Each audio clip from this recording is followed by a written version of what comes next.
Hey team, welcome back to The Pillars, the podcast of the 363rd ISR Wing. If you're new to The Pillars, each week we talk about a topic related to health and human performance. And today in the studio, we've got Tech Sergeant Joe. Hi. Tech Sergeant Jackie. Hello. Chaplain David. Hello. And myself, Dr. Reed. And today we're talking about trust. And Joe, this is something that you wrote about pretty extensively recently in one of our 5 Minutes to Thrives. Why don't you get us started? Yes, trust. This is the 4th part in our 5-part series on healthy relationships. But today, trust is something that we deal with on a daily basis. You know, when we get in the car to drive to work, we trust that the other drivers are sober and safe and gonna get to work, you know, just like we are, right? And so trust is something that is little, right? Little everyday things. And then it's huge things like significant relationships, right? When you go to your supervisor about something, there's a trust level, and it's all variable depending on how we feel, past experiences. So when you guys think of trust, what do you guys come up with? It's kind of the glue that binds our day-to-day activities together. It's that provides continuity in our relationships, whether that is romantic relationships, interpersonal relationships, or just even in a workplace setting. Trust has got to be there. It's the currency that we kind of operate with other people. Definitely. And I think that we've seen situations and how difficult or just ugly they can be when there's a lack of trust. Mm-hmm. Yeah, and I think the many different hats that we wear, I mean, that really, there's something to do with the trust and what level you're operating on from the beginning. So, for example, in my role as a chaplain or a religious affairs airman, someone coming to us may have an assumption of trust that they give to us a little more freely than they may someone that has hurt them or wronged them in the past.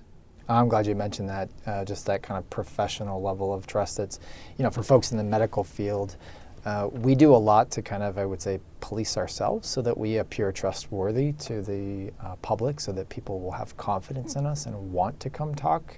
So trust is really important when we're wearing that professional hat. You know, I found that sometimes, you know, hearing Chaplain David talk about people coming to talk to us, it just occurred to me that, you know, in a first introduction, it might be surface level, right? Like they just have a surface level conversation with us.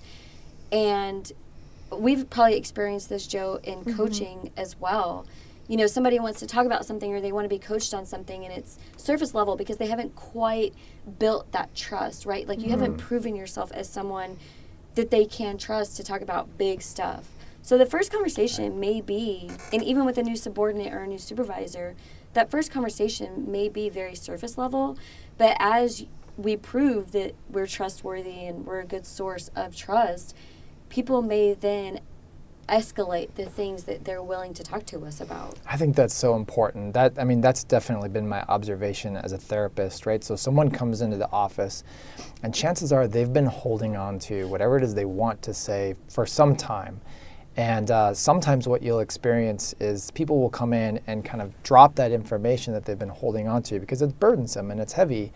And a lot of times you'll find that people don't come back for a second session. And it's not always easy to know why that's the case, but sometimes it's because people might, you know, think to themselves, gosh, I let a lot go there. After hearing something like that, how could anybody want to hear more from me or want to stay in a relationship with me? And maybe that's been the case for folks in their lives, but therapy is supposed to be something different, right? Therapy is a place where you can kind of come, unburden yourself, talk about all that stuff you've been carrying, and the person that you're working with, developing a relationship with, is supposed to be able to hold all of that for you. Because trust is a value, right? It's a belief that we have, and all our values and beliefs are different, but sometimes just even being in the military, like, hey, you're my supervisor, there's a level of trust supposedly built into the system. So you go and you utilize that level of trust, and then something happens and you feel like there's now been mistrust, right? And so now you're very suspicious or you're hesitant, right? Right. So I get that opens it up a little bit to how would you handle that if a trust has been broken? What are some steps we can take in order to rebuild that trust? The only word that comes to mind that is like my nemesis is vulnerability, right? taking the tiniest little ounce of just vulnerability to experience or give the opportunity to somebody to prove you wrong or to do right. I think vulnerability is the word for me. Which is probably the antithesis of what you want to demonstrate when you're most right. definitely. It's the last thing you want to do. Complete But opposite. I think I agree. I don't know that there's another way to kind of recover and come back except through some kind of incremental showing of vulnerability. Because it's possible.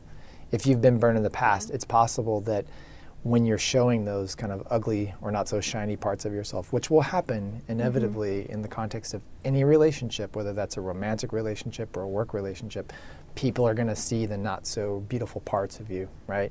And it's how that information is dealt with, you know, whether a person's going to be condescending toward you or otherwise, that's really going to inform whether or not you're able to add that kind of incremental trust.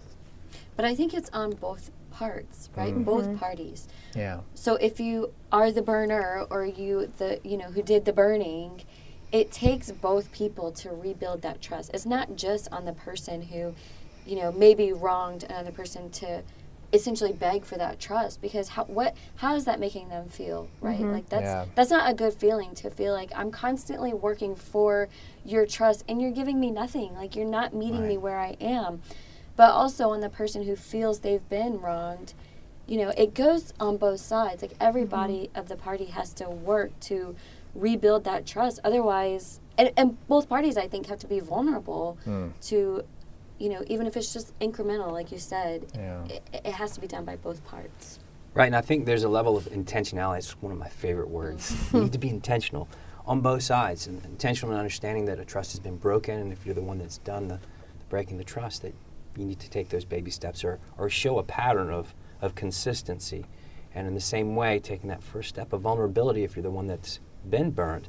But also I would add to that, the person that has been doing the burning as well, it may not be as what folks may see or perceive as being burnt. Maybe they don't have the full picture. So I would say if you feel like you've been burnt or that trust has been broken, make sure you're getting the full picture, because otherwise you're starting to burn that person, and then they come back and say, hey, you didn't have all the information. This is why it seems like I burnt you. But that's not the case. I had this to do and that to do. So Jackie, your point is that both sides need to reestablish that trust. And you're talking about, Chaplain David, about being a lot more intentional in those efforts. And it made me just think of a situation. Joe, you and I have both worked in ADAP for a long time. And oftentimes it's some kind of alcohol-related incident that brings someone into the ADAP program. And usually, in my experience, when commanders, first sergeants get around the table with treatment staff as well as the member, there's kind of this deliberate planning for a way forward that that the member understands kind of what the path toward restitution looks like, and there's some accountability around the table. And I think that can kind of help to build in some of that predictability that's going to be helpful in reestablishing trust. Now, that's not to say that I haven't also heard from airmen in the context of treatment that they're not sure that they can ever get out from underneath kind of the mistakes that they've made, no matter the efforts that they perceive that they're going through to kind of establish that trust. And you're right, I think we don't always know both sides of the story, especially in those kinds of settings where we're hearing from one person. But I just wanted to underscore that, I think that to the extent that we can be intentional in these kinds of situations, we'll do a lot toward kind of restoring trust in relationships. Right, and I'm glad you brought that up, because I think there is that level, because I know sometimes it's really easy to let go of our trust, just have it broken and say, well, I'm not going to repair that, I'm not going to work on that, without truly understanding all the parameters, everything that went into it. And I think that goes back to reframing and helping each person to be able to develop that trust again. I want to see if we can take the conversation in a little bit different direction. Here we've been talking about trust in kind of work relationships with supervision or leadership, and it's good discussion. And our conversations tend to go in a work-related direction oftentimes. But I want to see if we can bring it back to interpersonal relationships. And in particular, I wanted to kind of pose the question to you guys. Chaplain, you're certainly familiar with this. In my practice, I'm familiar with having people come in and talking about infidelities or kind of, and that's a pretty big rupture in a trust relationship. That's a lot more significant than maybe, hey, you said you were going to take the trash out and you didn't take the trash out, right? So we can all acknowledge that infidelity is kind of a big one. How do we encourage people in those kinds of situations to develop trust? Well, are we encouraging people to stay in relationships that are bad, or what do you guys think? I don't think that that's an encouragement to stay in a bad relationship. Even if that person decides to leave the relationship, there still may be a lack of trust in a following relationship, Definitely. in the future. So it's not necessarily you should stay in this relationship, but they may become, leery of being in any kind of relationship in the future if any kind of trust is broken. There may be a barrier that's holding that person back. Well, what I've seen when it comes to trust is people develop beliefs based on what they've experienced, right? And so trust is another one. So when you come from relationship after relationship where there's been trust or infidelity, like I had a airman that I was coaching, and she wanted to be in a healthy relationship, and she was in a healthy relationship, but she couldn't trust because in her mind, in her belief system, eventually someone cheats.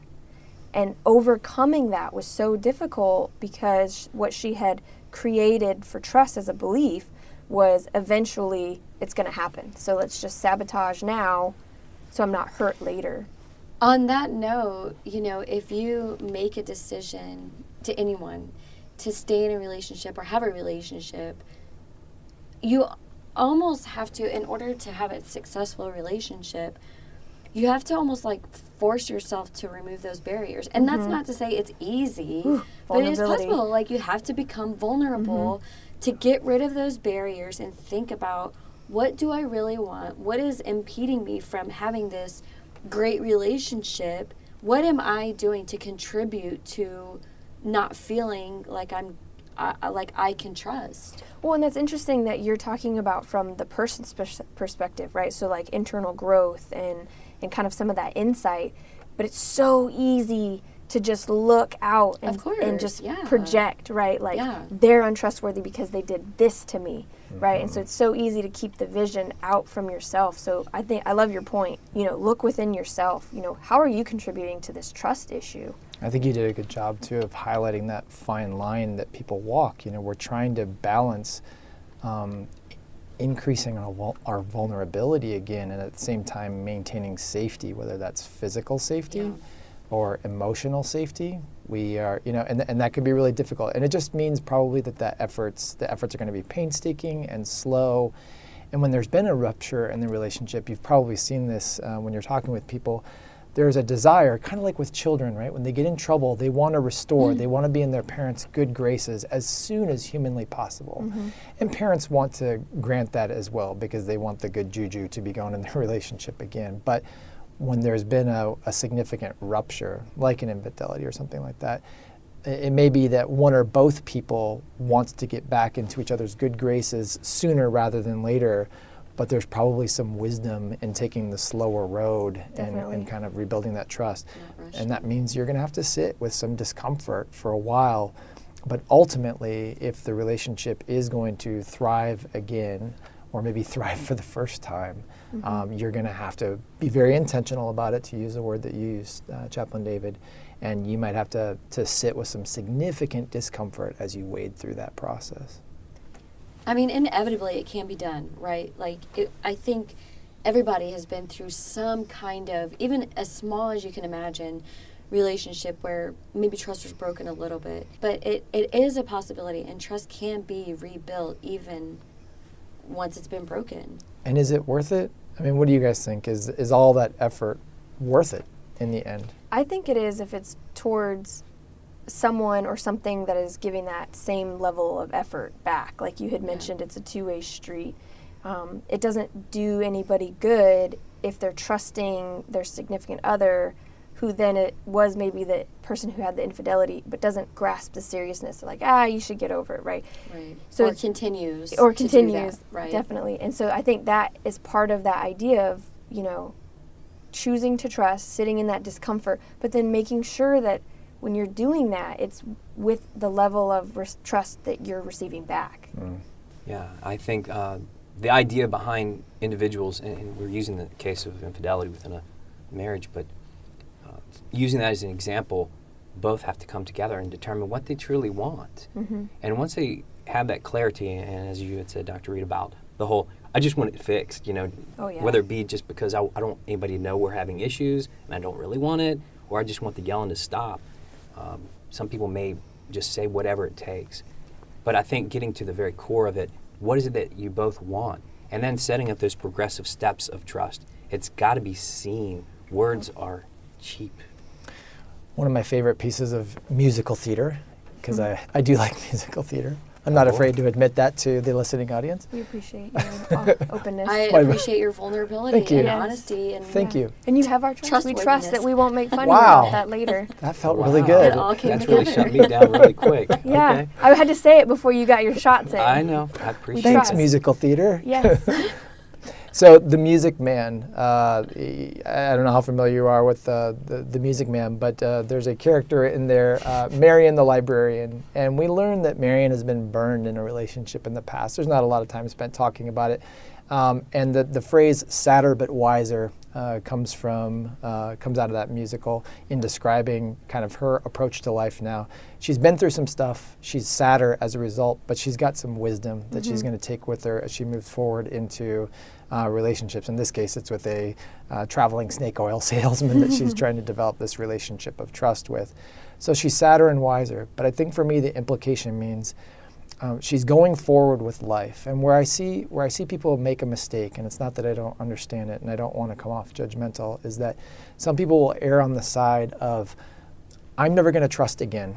It's just safer for me if I don't grant trust to people, because after all, when that's happened in the past, I've been burned, and I'll spare myself so much pain and suffering if I just kind of shut that down. And unfortunately, while that may feel good in the short run, of course, and I wouldn't fault anyone for taking that approach, but you're going to increase your risk for a whole host of mental health challenges alone, depression, anxiety, that sort of thing. And you're going to take hits to your quality of life, and there's a decent chance that will snowball, and then you got to kind of dig out from underneath the mountain. Well, as always, team, good discussion. Lots to talk about today on the topic Definitely. of trust, and appreciate, Joe, the opportunity to kind of talk about these qualities of healthy relationships. And again, thanks for listening to The Pillars, the podcast of the 363rd ISR Wing. I'm Dr. Reed. I'm Sergeant Joe. Sergeant Jacqulyn. Chaplain David. Thanks for listening, and we'll talk to you guys next time.